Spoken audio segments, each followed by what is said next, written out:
breaking news of a D.C. judge blocking release of a major report from special counsel Jack Smith. Listen. Big story, yeah.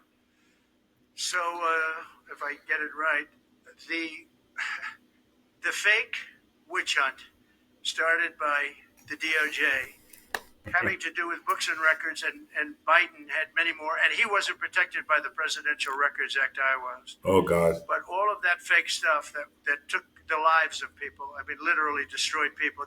People are destroyed because of what they did. Destroyed. But we got to be president. But Biden did it for 40 years. He did it when he was a senator. That was illegal. And they ruled it was illegal. How about that? They said, it's illegal, but he's unfit to stand trial. Really? So he can stand and be president of the United States, but the prosecutor found that he's unfit for trial. I was going to use that as a major talking point, but I never got to use it because all of a sudden I had a new candidate who was also sort of unfit to stand trial, right? But so what you're saying is that the judge just blocked. Never in the history. So Cannon was thrown off the case. They dropped their appeal because he had no case. They dropped all of that, the lawsuits against us. They lost the lawsuit. So this is deranged Jack Smith. Okay. So he dropped the lawsuits. He was told to by the DOJ because they had no lawsuit. They lost in court in front of a very strong and a very brilliant judge. They lost in court. I don't understand. And that pertained to other cases in other courts. What was this press conference about? Report just before I take office, probably. I mean, so he'll do like a 500-page report, and it'll be a fake report, just like the investigation. Everything's fake. Investigation. Everything. And I said, well, wait a minute. This guy was thrown off in disgrace. In disgrace. He's going back to The Hague or wherever they're going to send him. The Hague. In disgrace. Because he failed so badly. Because it was a fake case against a political opponent. They thought they were going to use this to beat me. So what you're saying is, I'm just hearing that they're not allowed to issue the report. So if they're not allowed to issue the report, that's the way it should be. Because he was thrown off the case in disgrace. Why should he be allowed to write a fake report? It'll only be a fake report. That's great. Because the American people paid for it. Quickly, you want to comment? Many Americans are angry that we're sending millions of dollars every month. So this was today. Donald Trump needed to have a live press conference. Not even believable. Billions of dollars, not millions, billions. Billions.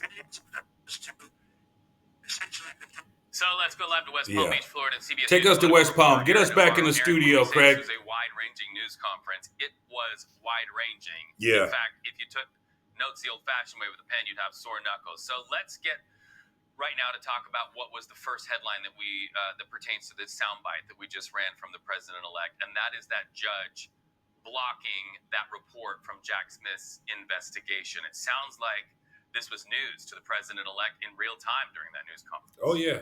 Real time. Yeah, the judge's decision happened right before Trump started his press conference. It's important to note this is a temporary block, as Trump's lawyers do have a separate appeal going in circuit court. So Judge Cannon says this will be blocked until they make a decision on this case. Obviously, Trump and his lawyers, his co-defendants, have been looking to block any special report coming from Jack Smith. And as you saw in his why can't we read the report?